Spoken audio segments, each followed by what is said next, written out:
entrepreneurs, today we will be talking about a super important topic, and it's that you're ready to buy a rental property, you have the cash, you've done your research, but do you have your numbers right?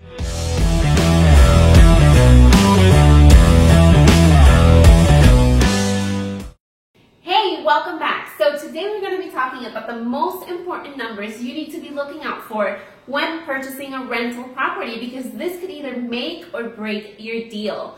So let's get started. What is the first number every investor looks at before even purchasing the property? Hey guys, how are you? So it's called the cap rate formula. It's in simple words, is the return on your investment. How much of a return you're getting in exchange to the money that you're putting into the property. Okay, awesome. And so what is this cap, like what does it involve? Okay, awesome. So the cap rate formula is very simple, and many investors use it for commercial real estate, but also it applies for residential real estate. And it's a way to score, to give it a score on the type of investment you're doing. So the cap rate is defined by the NOI, which is net operating income, divided by the value of the property.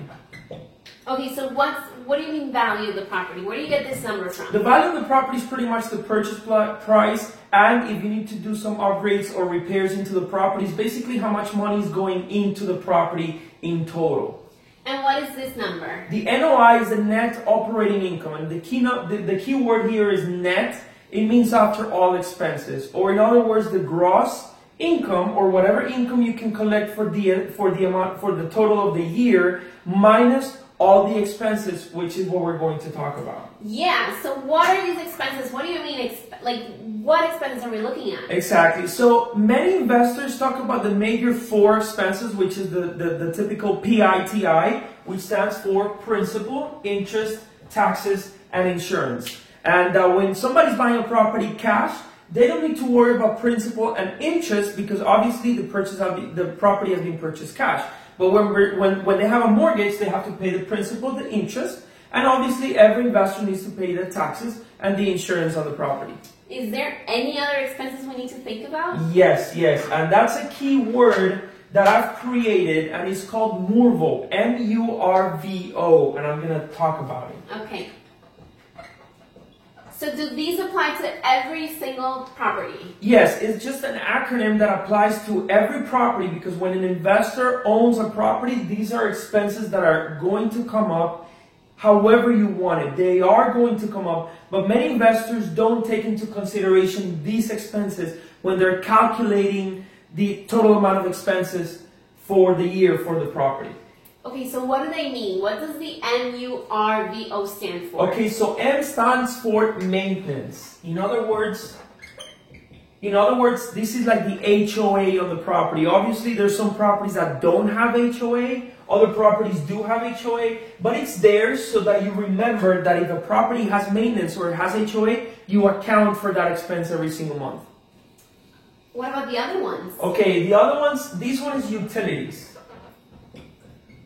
Now, utilities is a key, or it's a mystery expense, because, for example, in the properties that we purchase, we have all our tenants pay for the utilities, including the maintenance, the lawn care, electrical, water, all these bills. So our utilities expenses, we try to minimize it as much as we can, but I know that many landlords pay for the utilities for the properties. Just make sure you account for that. Yes. Okay? R stands for repairs. Obviously, we all know what repairs stand for. It's not only the simple repairs like a toilet clogged or minor touch of paint in the house or stuff like that, but things happen. Like, you know how tenants damage the property, they break a window, they break a wall, or stuff like that. Just simple repairs. Just take into consideration that. Now, these other two are very important. V stands for vacancy.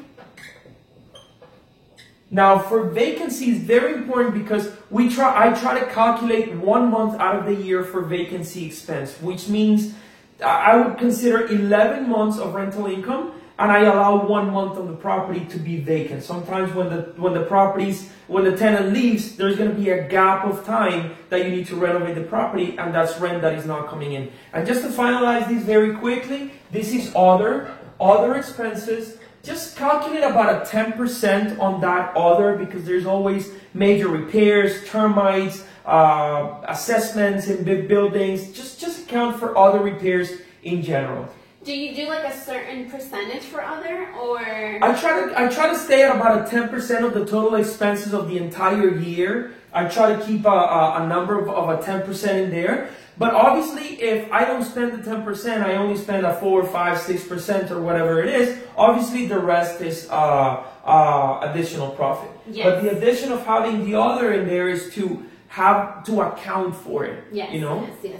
Just because these are things that you most likely don't even think about, but things happen, right? Exactly. Awesome. So do you think with these numbers, people are going to be able to calculate their expenses and have positive cash flow? Yeah, I mean, depends on the deal. The goal about this video is that you understand every possible expense that is going to come up in a rental property in a simple word. That's the only reason for this video. That's the only reason why I came up with these PT Murbo, how I call it.